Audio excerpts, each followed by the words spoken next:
He stood at the graveside with a red rose in his hand, just a boy of 7 years, trying to understand. "Goodbye, Mama," I heard him say. Then he turned and walked away. He was just a boy of 7 years, trying to understand. He thought his mama would live forever, but God had other plans. I feel your pain, little boy. I really do.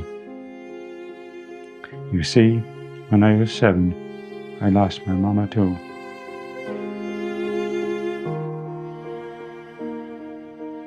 When I was 7 years of age, my mother died. She was only 40. 5 months later, my sister Mary, the firstborn, was 17 years of age. She died. 3.5 years after that, my father followed. Then my brother. So I know about loss. I know about grief. You're writing about something that you're close up with. You're writing about emotions at their highest when people die. Grief doesn't stop. Grief goes with you to your grave. I must have buried thousands over the 19 years. It was a privilege, and I mean that sincerely.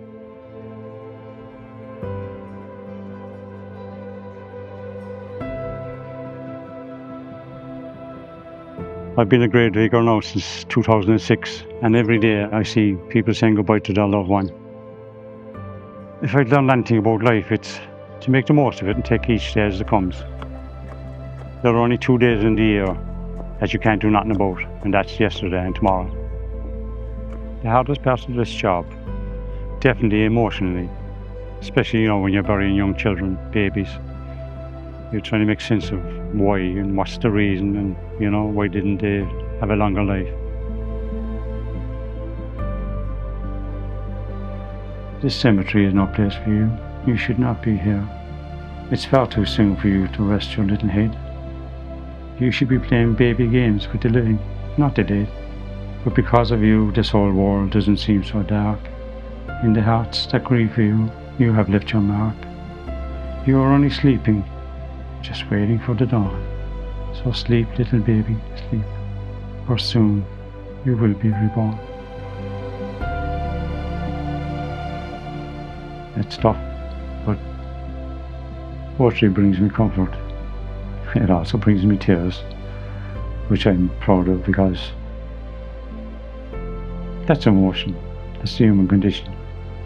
That's what makes us human.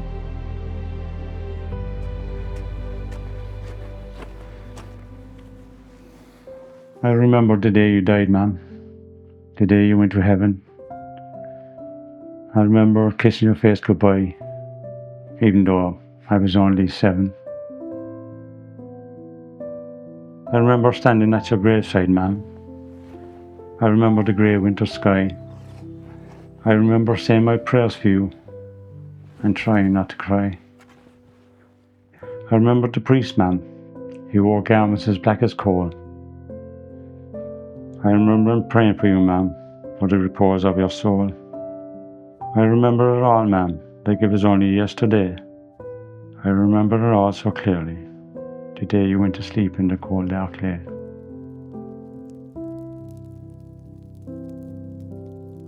I think of my father, and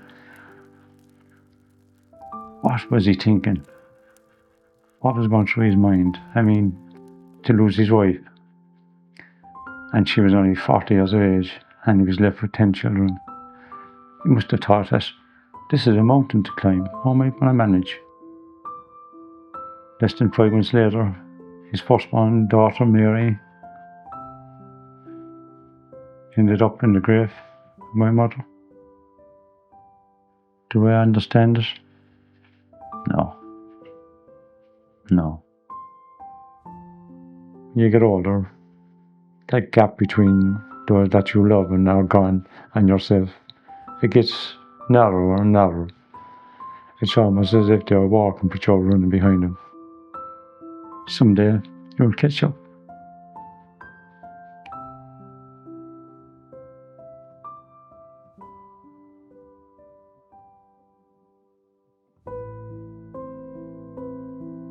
I'm not ashamed to cry, even though, you know, people say, I should be on a man, and that was years ago. Maybe it's the memories.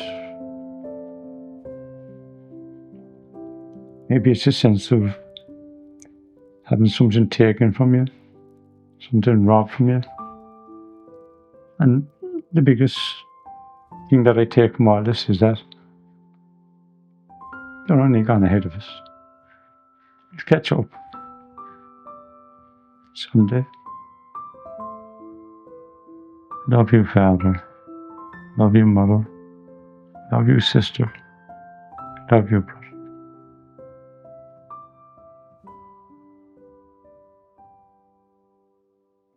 Well, today is my last day, and it's bittersweet. It's sad that I'm retiring, but at the same time, there's a new chapter starting in my life. You don't think when you start a job that you're going to get 19 years down the road. So it's time to hang up my shovel and move on. Who knows? Maybe I might write about my story or on my experiences digging graves and the things I've taught and seen over the years. To new beginnings.